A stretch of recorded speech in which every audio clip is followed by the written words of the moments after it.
आज जो हमारा टॉपिक है वो बायोलॉजी का सबसे इम्पोर्टेंट टॉपिक है, क्योंकि जब तक आप पुष्प की संरचना नहीं पढ़ेंगे उसके आगे के टॉपिक आपको समझ में नहीं आएंगे, चाहे वो 9, 10, 11, 12 कौन सी भी क्लास हो। यदि आपको पूरी उसकी फिजियोलॉजी पढ़ना है तो आपको आवृतबीजी पुष्प पढ़ना है, तो आपको उसका स्ट्रक्चर पढ़ना पड़ेगा। तो पहले आपको स्ट्रक्चर के बारे में बता दूं कि एक जो पुष्प होता है, पहले हम उसका डायग्राम देखेंगे, फिर हम प्रैक्टिकली देखेंगे, है ना।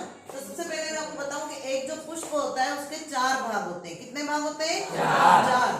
पहला होता है कैलिक्स, जिसके एक भाग को कहते हैं सेपल, दूसरा कोरोला जिसके एक भाग को कहते हैं पेटल, तीसरा एंड्रोशियम जिसके एक भाग को कहते हैं पुंकेसर, और चौथा गाइनोशियम जिसके एक भाग को कहते हैं स्त्रीकेसर। तो ये 4 भाग है। अब आपको ध्यान रखना है कि ये टेक्निकल टर्मिनोलॉजी है, इसको हिंदी में केवल दिमाग में रखें कि बाह्य दल पुंज पुमंग जायंग, लेकिन आप इनको इंग्लिश में ही याद करें, क्योंकि आगे आपको ये इंग्लिश में ही याद करना है, उसी में काम आएंगे। Calyx, corolla, androecium, then gynoecium. Okay, अब इसमें ये 4 पार्ट हो गए। अब मैं इसमें आपको बताऊंगी कि ये 4 पार्ट कहाँ है। तो जो ये पुष्प है, इस पुष्प की जो डंडी होती है इसको कहते हैं पुष्पवृंत। ठीक है, पुष्प जिसपे विराजित रहता है वो कहलाता है पुष्पासन, पुष्प का आसन। फिर पहला भाग इसका, ये यहाँ पे आपको जो हरी कलर की पत्तियां दिखाई देती है, अभी पुष्प में दिखाएंगे, वो होती है कैलिक्स। पंखुड़ियां जो होती है पुष्प की, ये पंखुड़ियां रंग बिरंगी, ये कहलाती है कोरोला।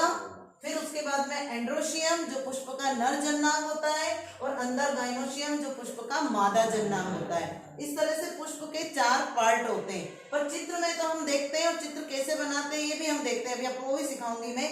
लेकिन हम डायरेक्ट पुष्प में देखेंगे कि पुष्प के 4 भाग कौन कौन से होते हैं। तो चूंकि बारिश का मौसम है, तभी फूल जो है बहुत अच्छे से जो है, सभी पेड़ों पे आप देख रहे होंगे फूल बहुत अच्छे से खिले हुए हैं, भी उनका सीजन है हर एक फूल का।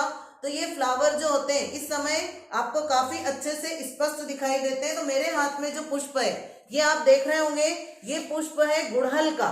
सबसे अच्छा समझ में आता है इसमें इसका, हाँ, इस फूल का वैज्ञानिक नाम है हिबिस्कस रोजा साइनेंसिस, हिबिस्कस रोजा। और ये इसकी जो फैमिली होती है वो फैमिली है मालवेसी। कौन सी है?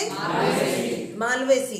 जैसे हम भी कहते हैं ना कि मनुष्य कौन सी फैमिली में आता है? होमिनिडी में। वैज्ञानिक नाम क्या है? होमोसेपियन। ऐसे इनका भी होता है। ठीक है, तो पहले हम इस फ्लावर में देखेंगे। तो देखो, आपको मैं सबसे पहले बताऊंगी कि ये मैंने यहाँ से पुष्प को पकड़ा है, ये पुष्प का पुष्पवृंत है। पुष्पवृंत, पुष्प का डंखल, पेडिसल, ये पुष्पवृंत यहाँ दिख रहा है। हुआ स्पष्ट? ठीक। अब उसके बाद में दूसरा भाग, अब एक और फूल में दिखा देती हूँ मैं आपको पुष्पवृंत। ये धतूरे का है, इसमें भी ये पुष्पवृंत दिखाई दे रहा है। इसका पुष्पवृंत ये अपने पास में गुलमोहर का है, इसमें भी आप देखिए पुष्पवृंत दिखाई दिया। पुष्प का डंठल पुष्पवृंत कहलाता है। ओके, फिर उसके बाद में दूसरा पार्ट हम देखते हैं। तो ये पुष्प है, उसमें यहाँ पे किसी किसी में क्या होता है, ऐसी एक एक्स्ट्रा संरचना होती है जो सब में नहीं होती है। इनको कहते हैं इपीकैलिक्स। क्या कहते हैं? जनरली 4 भाग ही होते हैं, कैलिक्स, कोरोला, एंड्रोशियम, गाइनोशियम। लेकिन हरी कलर की इपीकैलिक्स भी होती है जो कैलिक्स के समान ही कार्य करती है। ठीक है, अब सबसे पहला पार्ट हम देखेंगे कैलिक्स। ये देखो आप, ये हरे कलर की पत्तियों से आपको दिख रहा हुआ एक चक्र जैसा पूरा दिखाई दे रहा है। तो ये जो है यहाँ पे मैंने ये पकड़ा हुआ है, ये कैलिक्स है। क्या है ये? पुष्प का पहला भाग कैलिक्स। और इसके एक भाग को मैं पकड़ती हूँ, ये देखो मैंने एक भाग को पकड़ा इसको, तो इसको एक भाग को क्या कहते हैं? सेपल। क्या बोलेंगे?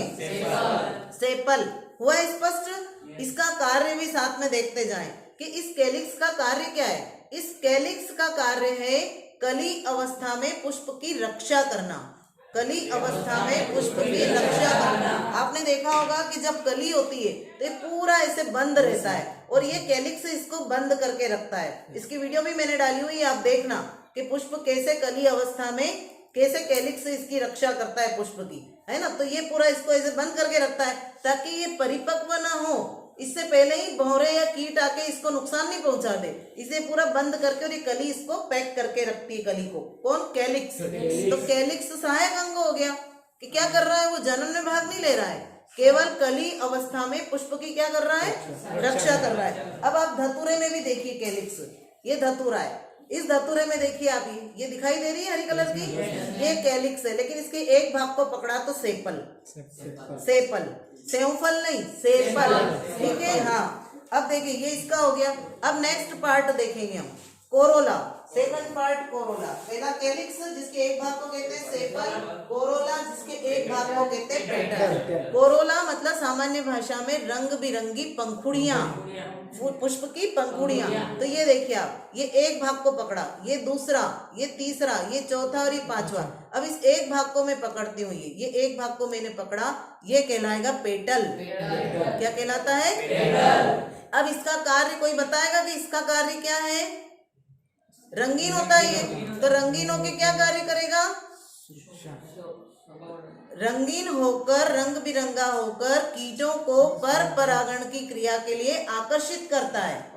कीट कहाँ जाएंगे? जहाँ रंगीन पुष्प दिखेंगे, या तो सुगंध हो या फिर रंगीन हो। तो देखो, जो सुगंधित पुष्प होते हैं उनमें रात के समय परागण होता है, क्योंकि रात में कलर नहीं रहता है, लेकिन खुशबू से जाते हैं वो, रात रानी है ना, इनमें जाते हैं, तो इनमें जो है रात के समय होता है, लेकिन इनमें तो रंग है तो दिखाई देता है कीटों को, तो वो चले जाते हैं परागण की क्रिया के लिए। तो ये कोरोला, इसका एक भाग कहलाता है पेटल, और इसका कार्य है रंगीन होकर कीटों को परागण की क्रिया के लिए आकर्षित करना। तो ये वो हो गया, ठीक है, दोनों पार्ट हो गए। अब आपको धतूरे में भी बताती हूँ मैं। ये धतूरा है, इस धतूरे में ये पूरा जो चक्र है, ये पूरा चक्र यहाँ से यहाँ तक का ये पूरा कहलाता है कोरोला।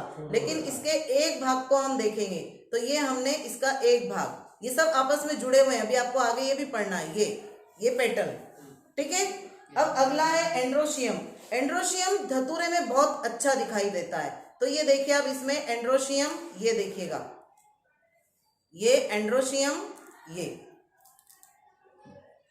ये दिखाई दिया आपको, ये एंड्रोशियम, ये 2, ये 3 और ये 4 और 5, इसको नहीं देखना है हमको अभी, है ना, ये चारों देखेंगे, पांचों देखेंगे हम। ये देखिए आप, ये पांचों जो दिखाई दे रहे हैं ये एंड्रोशियम है, पुष्प के नर जननांग। ये देखिए, ये वाला डायग्राम है, ये जो मैंने बनाया है, दिखाई दे रहा है। ये ऊपर वाला परागकोश, इसके अंदर भरे होते हैं परागकण। ये जो नली है ये कहलाती है पूतंतु, है ना, और इसके अंदर यहाँ पे परागकण भरे रहते हैं, और बीच में इसमें कनेक्टिव भी दिखाई दे रही है, योजी कनेक्टिव, जो इनको दोनों को अलग अलग डिवाइड करती है।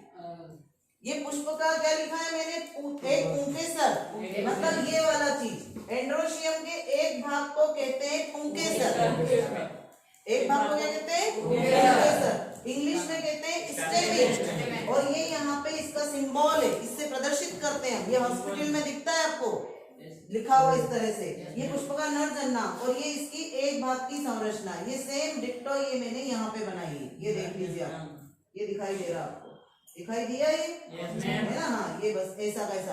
अब गुड़हल में भी आप सोचेंगे कि इसमें क्यों नहीं दिखाई दे रहा, इसमें भी दिखाई दे रहा है, पर इसमें ये पूरे एक संघी होते हैं, मतलब इनमें यूनिटी है, साथ में रहते हैं पूरे गुच्छे के रूप में, दिख रहा है। पर इसके एक भाग को पकड़ेंगे तो ये बहुत छोटा सा पकड़ में आएगा, ये इसी में चिपक गया ये, तो ये पूरा गुच्छे के रूप में। लेकिन स्पष्ट देखना है तो इसमें, और आपको इसमें भी बहुत अच्छा दिखाई देगा।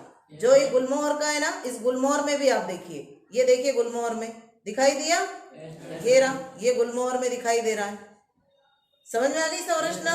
और ये पुष्प का यहाँ पे जो है ये नर युग्मक है, जिसको हम पुंकेसर कहते हैं, स्टेमिन कहते हैं, और ऊपर ये पराग कोश है जिसके अंदर पराग कण भरे रहते हैं। ऐसा कैसा इसमें भी, ये 12th में भी काम आएगा, आगे सब कंपटीशन में काम आता है। ये यहाँ पे पराग कण भरे रहते हैं, ये पराग कोश जिसके अंदर पराग कण भरे रहते हैं, ये डंडी को कहते हैं पूतंतु या फिलामेंट, और ये पराग कोश भी बीच में से डिवाइड, एक लाइन दिख रही होगी आपको पतली सी, जिसको कहते हैं कनेक्टिव, जोड़ने वाली दोनों पराग कोश को, योजी, ठीक है।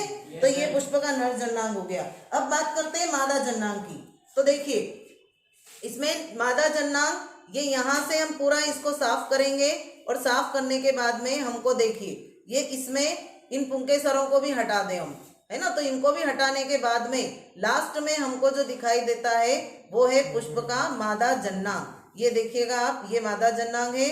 ये ऊपर आपको यहाँ पे दिखाई दे रही है वर्तिकाग्र, वर्तिकाग्र जिसको हम कहते हैं, यहाँ देखिए आप स्टिग्मा, ये नली जो है, ये देखिए आप, ये स्टिग्मा, ये स्टाइल, और यहाँ पे नीचे होती है ओवरी। ये ओवरी भी दिखाई देगी आपको, ये ओवरी, ये नीचे जो होती है क्या होती है, ओवरी होती है।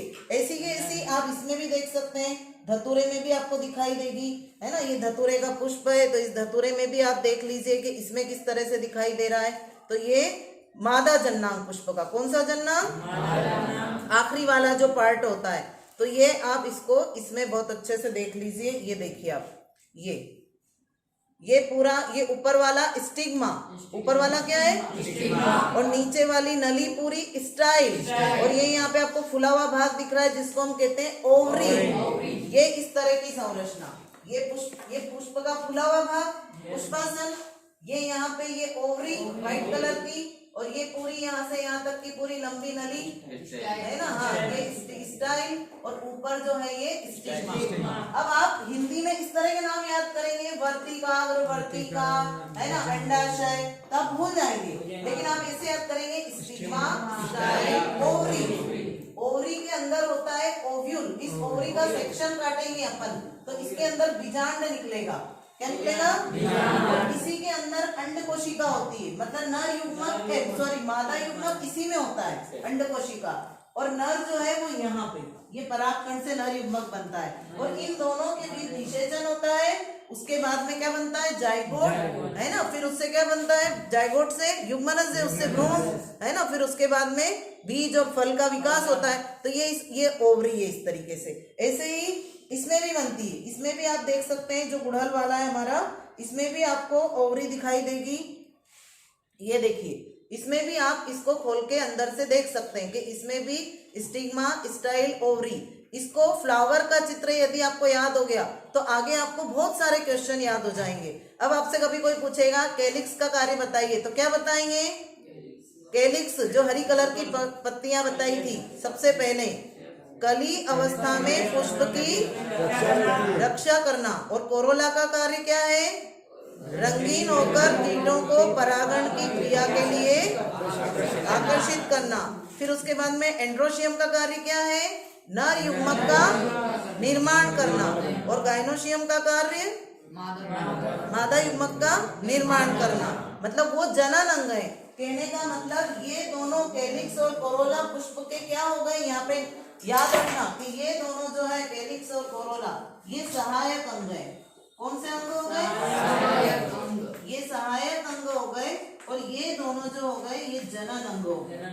एक नर जनन का काम करता है, एक मादा जनन का कार्य करता है, एक नर युग्मक का निर्माण करता है, एक मादा युग्मक का निर्माण करता है। अब देखो आप गुड़हल में भी, ये देखिए, वो आपको मैंने धतूरे में बताया था, गुड़हल में देखो, ये गुड़हल में भी आप देख लीजिए, ये देखो, ये यहाँ पे ऊपर स्टिग्मा दिखाई दे रही है, ये लंबी नली स्टाइल, और ये ओवरी, ये यहाँ पे सेम डायग्राम आप देख लीजिए, ये यहाँ पे, ठीक है, ये देखिए, ये ऊपर यहाँ पे मैंने लगाया, ये स्टिग्मा, ये स्टाइल, और ये यहाँ पर ओवरी, और ये पुष्प का फूला भाग पुष्पासन, और ये यहाँ पर जो है ये पुष्पवृंत। तो ये यहाँ पर आपको ये डायग्राम जो है पुष्प का 11, 12 सभी उसमें, और कंपटीशन एग्जाम में, और आगे जब आप पुष्प की पूरी क्या पढ़ेंगे, फिजियोलॉजी पढ़ेंगे, पूरी मॉर्फोलॉजी पढ़ेंगे, उसमें काम में आएगा।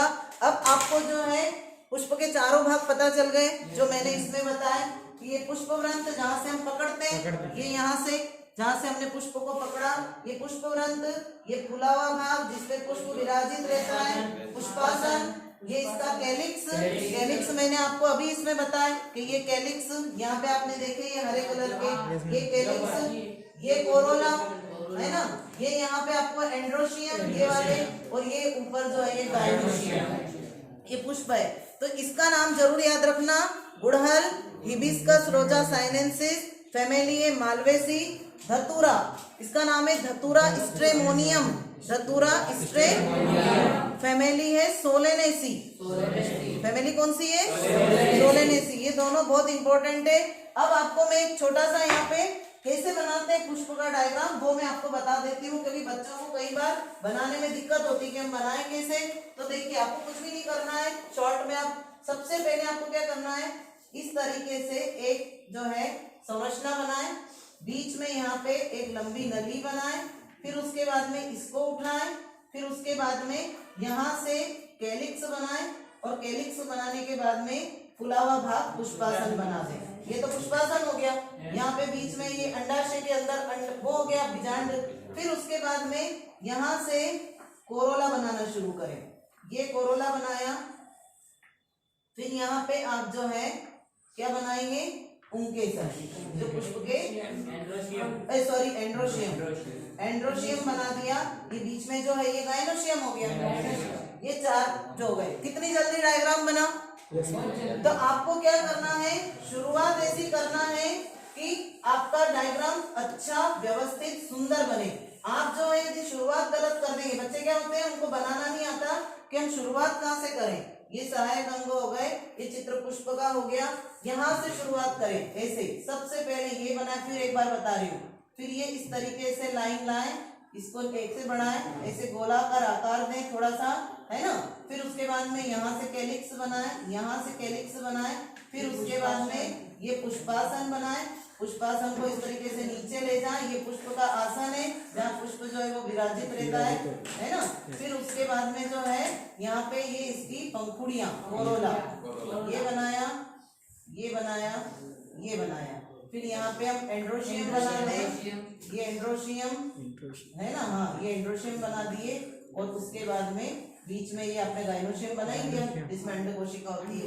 इस तरीके से आपको इसका डायग्राम बनाना है, ठीक है, ओके।